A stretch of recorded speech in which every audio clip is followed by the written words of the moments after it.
Forza 1, we had interest in Bugatti. And in Forza Motorsport 2, we approached Bugatti again.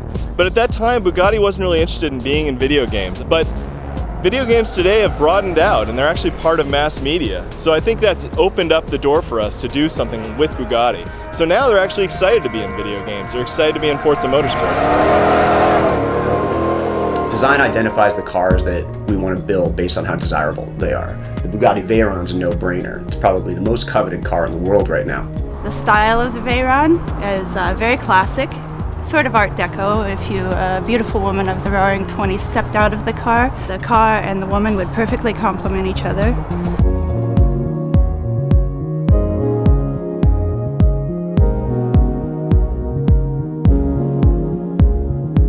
Bugatti Veyron, it's a technological masterpiece.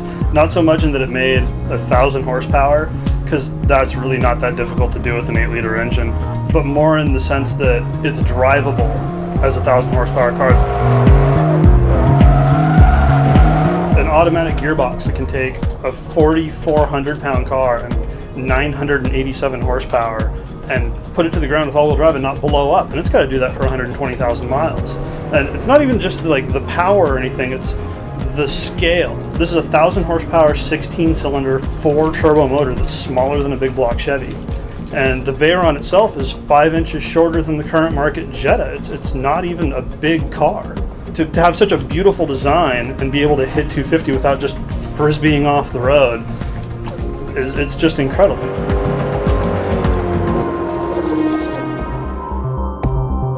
Once we've identified the car that we want, we've located it, we send a team of subject matter experts out there to either photograph the car or scan it digitally.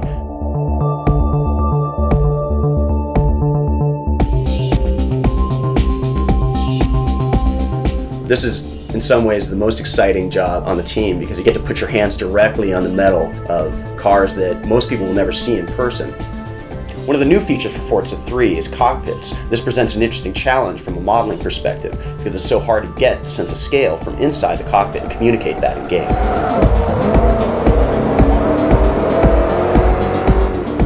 Laser scanning is an important part of that. It means we get the scale perfectly for the steering wheel, the gauges, even things that you're never going to notice in the game, like the door locks, the buttons on the radio. We have another special pass that we have to do just to make sure that all the gauges are working correctly. We have to calibrate each one to make sure that the car revs up to the top RPM that it should, that the top speed is the real one on the car.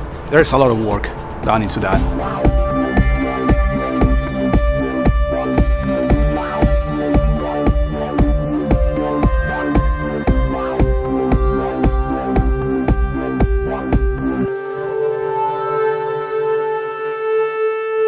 The result is a super high definition mesh.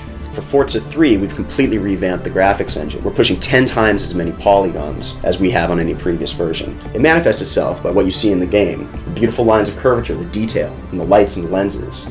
The detail in the brake rotors and calipers. They're so close to reality, they're almost indistinguishable.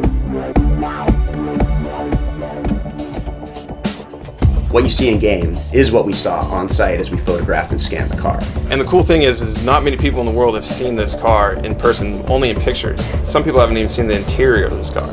And in Forza 3, you're going to be able to customize it, you're going to be able to drive it, you're going to be able to see the interior, you're going to be able to do almost anything and everything with this car that most people will never see in their life. Everybody's psyched about having that car in our game. It's one of the most advanced cars in the world right now. It's something out of this world pretty much. It's amazing.